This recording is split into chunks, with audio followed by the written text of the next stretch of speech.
Now we're going to make the backrest. Yes, I said backrest, not the headrest. It's the backrest. It gives lumbar support in the low back dining chair. First thing you need to do is measure between both of the back legs. This one came out 13 3/4 of an inch. And it's a 90-degree angle to the seat. It's very easy just to take those measurements and go over to the crosscut sled and cut it to fit between the two. And there'll be variations.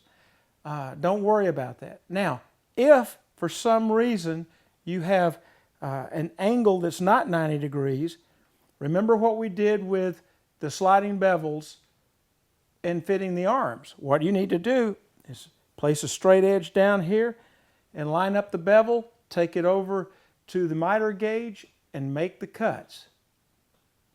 Then we'll go to the bandsaw and we'll cut the top profile.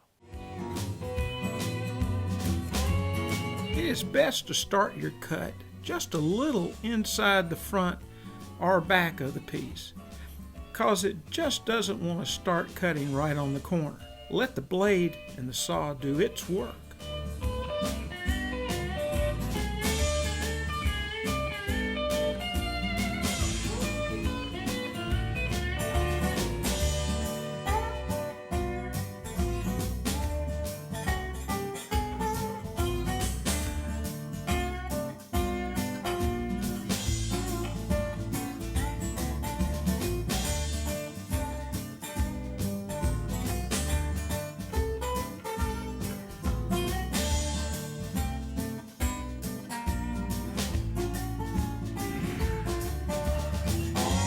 Find the center, line up your pattern, and trace it off. Now you can go bandsaw.